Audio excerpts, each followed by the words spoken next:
Hey, how's it going, everyone? Bass here. So in today's video, I'm going to be doing my best to fix the salary cap for the Green Bay Packers. Now, a couple days ago, I put out a video basically breaking down the entire salary cap situation for the Green Bay Packers, just kind of going over the certain contracts of certain players, what made them, $50 million over the salary cap. So if you want to go watch that, click the link right above before you watch this video. But like I said, in today's video, I'm going to be doing what I think needs to be done and also what I think the Packers are going to do in certain scenarios to get under the salary cap and then also potentially re-sign some of their impending free agents. So things like extensions, restructures, adding, pushing money out into void years or future years, and then also cuts. Because at the end of the day, the Packers some way, somehow have to get under the cap by March 16th, and we all know Russ Ball will do it. Now, things definitely are going to happen that we may or may not like, but that's just how the NFL works and how contracts work. So today, let's dive into it. And if you want more Packers news, analysis, and updates, I put out Packers videos almost every day, and I'll be covering the Packers free agency, draft, salary cap like I am here. So make sure to go click the subscribe button below, and then also leave a like on the video to support my channel. All right, so let's dive right into it and bring up the screen here. And obviously, just like last video, I'm going to first show you the current situation the Packers are in. They have the second worst cap situation by a long shot. I mean, the Saints and the Packers are clearly the worst too, and then it's a huge difference between the Packers and Cowboys, -50 to -21.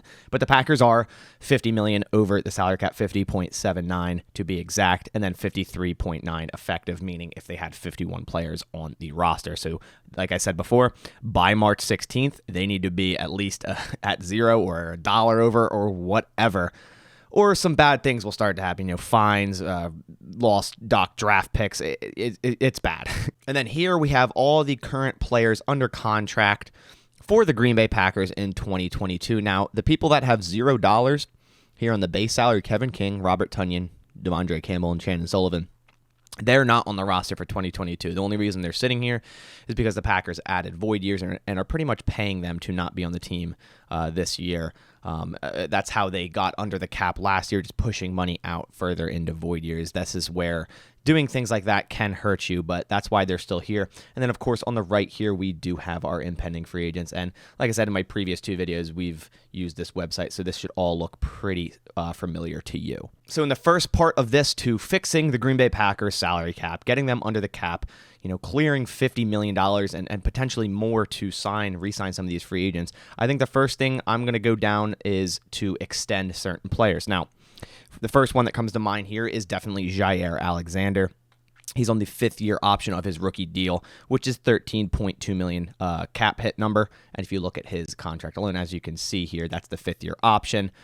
Goes way up from that rookie deal, from that usual cap number right around $2 or $3 million, jumps all the way up to 13.2.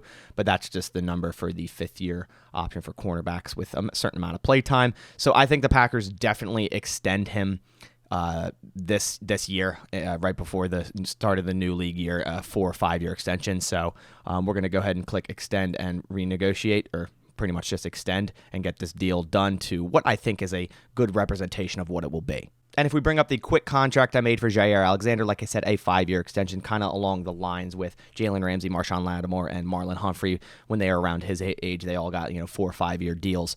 And like I said, this is kind of just a general mock-up of what I think the contract could look like. Obviously, Russ Ball is going to throw certain things into there that aren't going to make it look like this, but generally I'm looking at around $18 million, $19 million average per year, and a backloaded contract. Of course, every extension I do today is most likely going to be backloaded, meaning a lot of the money is going to be paid out later in the contract. As you see here, his first cap hit for this year would be, $7 million I have it at, and then it goes 18, 19, 21, 24. So that all averages out to around $18, $19 million per year. This would be a 5-year, $90 million contract with $40 million guaranteed at signing. So if we renegotiate there, obviously then his cap hit, like I said, $7 million for this year, and we're already, just around $6 million gained there from off the cap. The next player I think is likely for a contract extension is actually Preston Smith. 30 years old. I'll talk about Za'Darius Smith later, but Preston Smith, 30 years old, in the last year of his deal, and he's making a whopping 19.7, cap hit this year, which is more than double than last year when he took that little bit of a pay cut.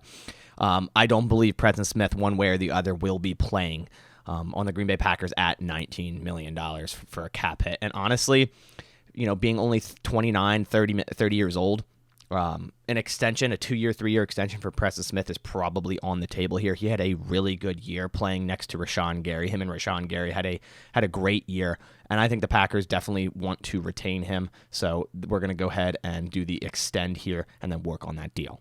All right, so with Preston Smith's deal, I added 2 years onto his contract as well as adding 2 void years to push his bonus out. Now, for some reason on this calculator, the prorated bonus, if you do add an extension for an already player that's already under contract, for some reason it doesn't allow me to push the prorated bonus from 2022 out, but they definitely could do that to lower his cap number this year even further and raising the ones later, maybe pushing a little bit more into the void years. But the 12.6 cap number is what we're going to be at least for this, fixing the cap on this website.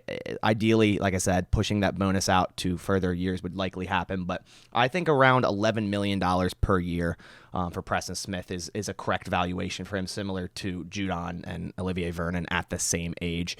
So if we click renegotiate there, his cap hit goes from 19, just over 19, all the way down to 12.6 for this year. And like I said, it could be even lower than that if push out a little bit more bonus, bringing us to $37 million over the cap. The next player I think the Packers could give a contract extension to is Adrian Amos, 29 years old here, 28, 29 years old.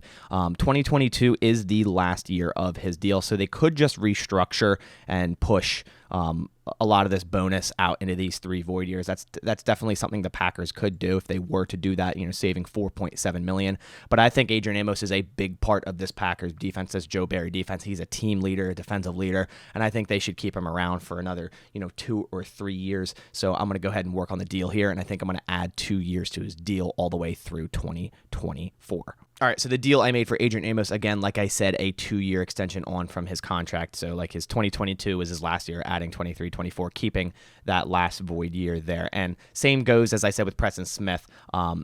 They ideally could push this bonus out more into 2023, 24, 25. But as of right now, dropping his cap number from a 12 mil to about 8 million is a good savings for Adrian Amos, and then also extending him 2 years. I think around 2 years, 22 million extension sounds about right around his value for his age. Logan Ryan, Jordan Poyer, and Micah Hyde all around the same age. Safeties all kind of got around that mark, and $8 million guaranteed. So click renegotiate there, add his deal, and as I said, save us like $4 million there. So now we are $33 million over the cap. All right, the next player for an extension might be a little controversial, but hear me out. It is going to be Kevin King, and I know, like I said earlier, he's not actually on the roster, but the Packers are paying him. And right now, as you see, and you might be thinking, hey, the Packers do not need Kevin King. Why are you saying resign Kevin King? But you have to hear me out. Just at least let me explain myself. Not saying that he's going to be our starting corner. I think Stokes, and I think the Packers do bring back Rasul Douglas. Stokes, Rasul, Jair, Shamar Jean-Charles. But Kevin King could be used in this defense under Joe Barry. But right now, the Packers are paying him $3 million to not be on the team. But if you were to extend him here, and you were to basically give him a base salary here of $1 million, pretty much lowest, which I think is accurate, and then keeping, of course, that prorated bonus of $750,000 that he has, and he has the remaining $750,000. That's why we're paying him $3 million this year. So if we were to do this, keep the void years, extend bonus through it, pretty much getting him on a 1-year minimum deal, you'd end up paying him less this year, $1.75 million, than you would if he wasn't on the team. So for me, that just makes more sense. You're saving money. You're saving $1.25 million off your cap, and you get a player. So, and he's Kevin King can be a good rotational player. Now, obviously, you don't want him out there starting if he's even healthy, but to save money and keep him, to me, I think is a good idea. And I made a quick mistake real quick. I put $1 million. His lowest minimum he could have is a $1.1 million. So his cap number would actually be $1,850,000 on the year. Doing that, bringing us down to just under $32 million over the cap. And lastly, for extensions, I'm doing another player that isn't on the team technically for next year, but we are paying him a cap hit of $1.879, and that is Robert Tunion. I think he also has void years on his deal. That's why we're paying him. And I think it could honestly be a 1-year prove-it deal. Robert Tunion with the torn ACL, who knows when he's going to be able to play. I don't think a team's going to throw money at him at all this offseason. He's 27 going 28 years old. just undergoing a ACL surgery and all that. His cap number last year was 1.5 million. As you see, the void year is basically stretching out, the bonus and whatnot. His cap number, like I said, this year, 1.8 million to not be on the team. And a 1-year prove-it deal, around 3 to 4 million, probably even less, to be honest, I think is definitely likely. So let's get that done. All right, so this is his deal here, adding a base salary for 2022 of 2 million, 1 million guaranteed, and then 500,000 the next year, keeping the 3 void years, stretching the prorated bonus out a little bit, and his cap number would be 2.469. And then, of course, just under 500K for the next remaining 3 years. And like I said, it just makes sense to do that. You pay a tiny bit more, secure him back on the team. Hopefully he ends up playing, maybe a few weeks into the season. Robert Tunion is a nice red zone target, and to get him back for cheap would be ideal. All right, so now that we're done with the extensions, we have to start talking about cuts and cutting players. And the top of my list is Za'Darius Smith. I talked about this in the cap breakdown, and to get under the cap today, this is something that I am going to do. Now, trading and cut both pre-June 1st are the same, obviously. I just think it's going to be very hard for the Packers to find a trade suitor at that $27.6 million cap hit number. It just doesn't really make any sense to me, his deal. I just think it's going to be hard to find a trade suitor. His base salary this year, 14.5 with a bonus of 12.3. So like I said, sadly, I just think Za'Darius Smith is definitely a cut candidate, saving $15.2 million off the cap. That's pretty much cutting, our remaining negativity of cap in half, and I think you have to do it. So I am going to go ahead and cut Za'Darius Smith, leaving the Packers with Rashawn Gary and Preston Smith on the edge. I liked what I saw from Tipa Nalia. John Garvin's a decent edge rusher, and probably end up drafting a edge rusher in the first 4 rounds to be a rotational guy. As I always say, you can never have enough edge rushers, but when it comes down to Za'Darius Smith and Preston Smith, you can't pay them what they're both currently getting. It's just not going to work. Next up on the cut list is Randall Cobb. I think this one is pretty obvious. Aaron Rodgers got him to come to Green Bay, for Brian Gutekunst to trade for Randall Cobb pretty much as like a prerequisite for Aaron Rodgers to come back. So who knows if that's going to be another thing, like, hey, I'll come back if you keep Cobby around. It just doesn't make sense to me. Yeah, sure, you could restructure, push money out, but he's already a 32, 31-year-old receiver, and it just doesn't make much sense for me. So in this case, for myself trying to get the Packers under the cap, saving $6.7 million, cutting 32-year-old Randall Cobb is a no-brainer for me. You drafted Amari Rodgers. You obviously want to mold him into the Randall Cobb-esque role, so I think cutting him here is a no-brainer, bringing the Packers all the way down to only $10.5 million over the cap. The next cut is a pretty sad one, and I just think it's probably going to happen, and that is Mason Crosby. Cutting him would save, $2.4 million. Now, if you were to structure, you would save 1.2, so you double your savings with cutting him in an already very shaky 2021 season, and I love Mason Crosby. Do not get this wrong. Don't think like I don't like him just because he had a down season. I love Mason Crosby. I wish, he would have turned it around, and the Packers special teams as a whole did not help him at all. The long snapper, Stephen Virtle, just not good. Switching from long snappers, holders, and all that such definitely hurt Mason Crosby, but he'll be 38 years old. J.J. Molson, the Packers have been protecting and keeping on their practice squad. I think that's for a reason. I think they want to use him as their future kicker. And the money, it's just like I said, like, you kind of have to make these hard cuts to get under the cap. It's just things you have to do. So in this, I'm going to be cutting Mason Crosby, saving just around $2.4 million, bringing us to $8.1 million over the cap. Next up, I'm going to be cutting some of these fringe roster guys. Now, obviously, the Packers are going to have to get 51 players on this roster, but I don't think these are going to be part of them, and one of which is Ty Summers, just, a special teams guy only, and you never want to see him on defense, and even that, it's just not worth paying him just under $1 million there. And then next on this list, if we scroll down here, Tyler Davis, had a little bit of flashes at tight end, but I think the Packers are going to go draft tight end pretty early, kind of make him, useless, and if they keep Dominique Daphne around, Mercedes Lewis, Robert Tunion, he's kind of just very expendable there. Stephen Virtle, mentioned it with the Mason Crosby thing. I hated what I saw from Virtle. Where's Hunter Bradley when you need him? I did not like him at all. I think he was a very bad long snapper. Balls skipping off the ground on punts, high snaps on field goals. The block punt against the 49ers, he didn't block the guy, and that's who blocked it. no chance for me that he comes back there. And then Juwan Winfrey kind of had a few chances, was the training camp star, got hurt, didn't play at all in the preseason, had a few chances this year when he was activated, didn't really show much. I don't think the Packers bring back him. St. Brown, Cobb, MVS is a possibility. I think Devante does end up back in Green Bay on a franchise tag or something like that, which we'll get into, but go ahead and cut Juwan Winfrey here. And one more, I do have Patrick Taylor here. I'm going to cut for $825,000, and not because I don't think Patrick Taylor is good, but honestly, I think he should get a shot somewhere else, somewhere in like Buffalo or something. With the Packers having Kylan Hill right above him returning off that ACL injury, having Aaron Jones and A.J. Dillon and Kylan Hill, it just doesn't make sense for Patrick Taylor to be on the roster. He won't even be active on game day. He'll likely would have been a practice squad guy anyways. Another team might nab him up. I loved what I saw from Patrick Taylor when he had to fill in. I think he definitely deserves a number 2 spot on another team. So in that case, I will cut him here, saving the money. And that almost brings the Green Bay Packers to about even, making them $3.7 million over the cap, and we haven't even restructured yet. So basically now we're going to go over the restructure, and we haven't touched Aaron Rodgers' deal yet. So that's a good sign. You see what can happen just by extending a few guys, cutting a few guys. Already we're almost neutral, and you haven't even touched Aaron Rodgers' ridiculous $46 million cap hit. So right now I'm going to start going into the restructures, basically pushing out money and bonus into future years or void years, pretty much saying, hey, we'll pay it later. And that's what they did last year, and that's what the Saints did, and that's why they are in both bad situations. It definitely has its downsides, but for right now, the Packers situation, they really don't have a choice. So the first one here is going to be Aaron Rodgers. Now, I think he could get extended. I think Aaron Rodgers could get a 2-year deal extended onto his contract, and they could save money that way, right around $20 million. But a restructure right here, I'm not going to get into an Aaron Rodgers deal because I just don't really know what exactly would happen there. So I'm going to play it safe here and go with a restructure, basically pushing the money out. So if you were to restructure, saving $13.1 million off the cap, a max restructure with salary and bonus here. And if you look in 2023, he's not on the roster, because 2022 is the last year of his deal.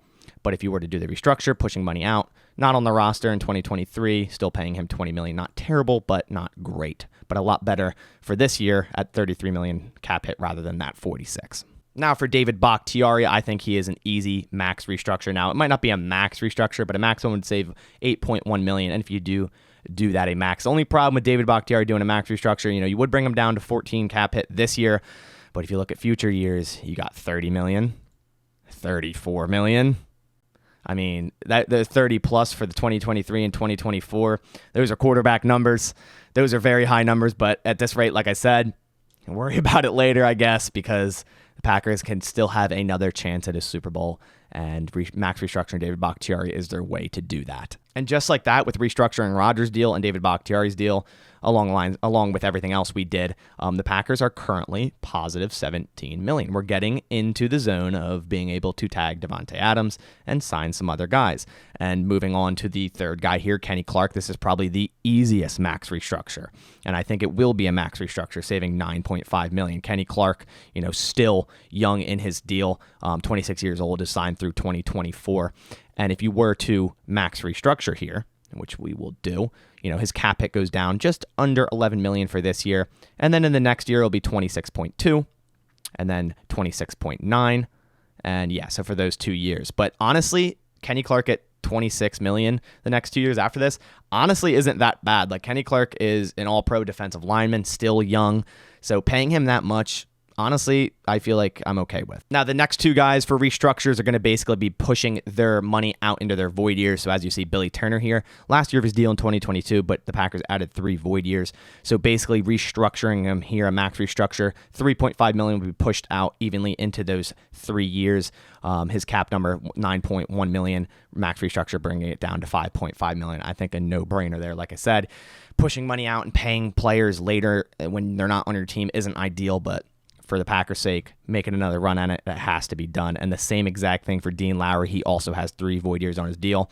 I don't think he's going to be playing at an $8 million cap hit at all, so it could even be a cut. He could be a cut candidate, saving $4 million, but I think the Packers are really light on defensive linemen, so a restructure here, pushing some of that money out into the future, going from an $8 million cap hit all the way down to a $4.3 million cap hit. And then after those, the Packers are now $34.7 million under the cap. So moving on to Mercedes Lewis, he did say he plans on returning. Now, I think it does depend on if Aaron Rodgers returns to the Packers. Obviously, if Aaron Rodgers were to go somewhere else, I would probably bet Mercedes Lewis would hang it up. But right now at $4.5 million cap hit, I think what they would do is probably extend him, not his real deal, but add like 2 void years onto that. And if you renegotiate there, then his cap hit comes down a little bit. But obviously, they could push out a little bit more that it doesn't allow me to do on this calculator. But with the Mercedes Lewis, that's my final restructure for this team. And now we are $35.2 million under the cap, and we can start looking at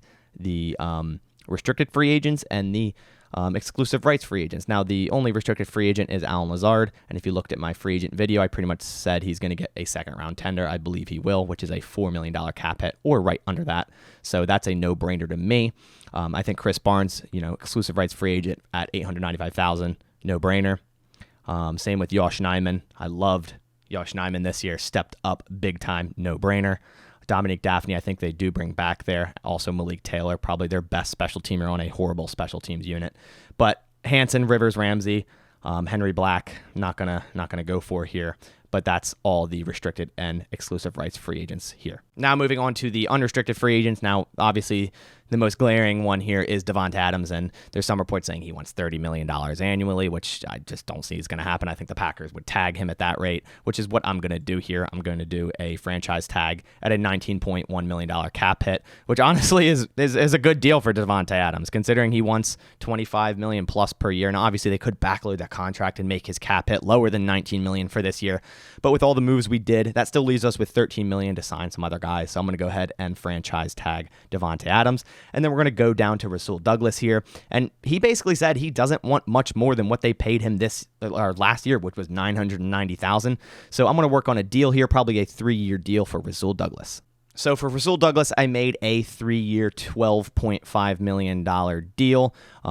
Basically having it a little bit backloaded. His cap number for 2022 would be $3 million, just over $3 million, then $4 million, $5 million, $5.5 million, and guaranteed of $6.5 million. So renegotiate there, bringing the Packers down to $10.8 million under the cap. So with $10.8 million under the cap, the last player I'm going to go ahead and re-sign here, he's actually on this side because, like I said, he has void years, is Devante Campbell.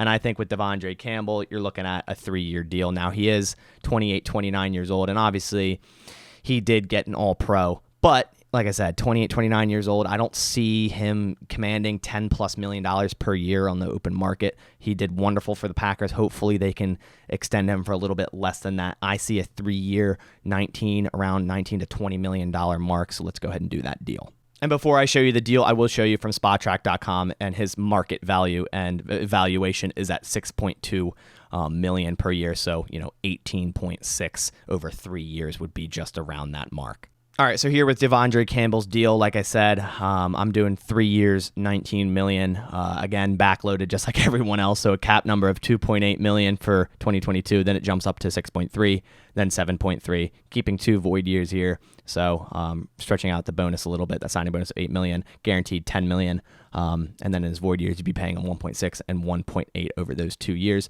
Renegotiate him there, and it brings the Packers down to $8.8 million under the cap. All right, so now with the Packers $8.8 million under the cap, I'm going to stop with the re-signing of their own free agents with Devante Campbell. Now, obviously, if it ended at 8.8 and everything went just like this, they would have enough to re-sign someone like MVS. But you also need to realize you do need to keep just over $5 million for the rookie class, and also getting your roster up to 51 players. And with MVS's market value from SpotTrack, that is $8.7 million annually. Like I said, with all this, who knows if they're going to be able to do that. I myself don't think they're going to be able to retain Devante and MVS, but hey, it could happen. Russ Ball has done crazier things. And then with Lucas Patrick here, another free agent they might retain. I think another team will throw a little bit more money at him to, keep him at a starting position on their offensive line. I think he's around $3.5 or $4 million per year. And then I'm not going to go down the road of trying to re-sign Whitney Merciless, 32 years old. Dennis Kelly, 32. Tyler Lancaster, just no. St. Brown had too many chances, in my opinion, unless he was a veteran minimum, sure. Oren Burks, you could for special teams reasons, but nah. Bojorquez, again, if it's low money, sure, was great in the beginning of the year, was PFF's top punter, and then by the end of the year, he looked just like J.K. Scott, really was just very wildly inconsistent. Henry Black, didn't really like what I saw there, and he's exclusive rights, but they could bring him back for $900K. But yes, so that's with all the moves, and we're still, $8.8 million under the cap. So basically what I wanted to show you guys, and obviously this is just a website, this is a broad, speculation of what could happen, but it can happen. A lot of people are sitting saying, the Packers are $50 million. They're done. They're not going to be able to make another run. Time to rebuild. Time to do this. But it can be done. Money can be pushed out, and that's not the best thing to do. But under this exactly, and this is without Aaron Rodgers on the roster, but next year, at 2023, they'd be $48 million under the cap, which is still good. But obviously, it wouldn't have a lot of players on the roster, as you can see here. But yeah. It can be done is my general point here. So that about does it for today's video of me trying to fix the Green Bay Packers salary cap. And I liked what I did here. I mean, I kept the gang together. Kept Russell Douglas, kept Devante Campbell, kept Aaron Rodgers, kept Devontae Adams. I kept the gang together. Obviously you're losing Za'Darius Smith, Mason Crosby, Randall Cobb.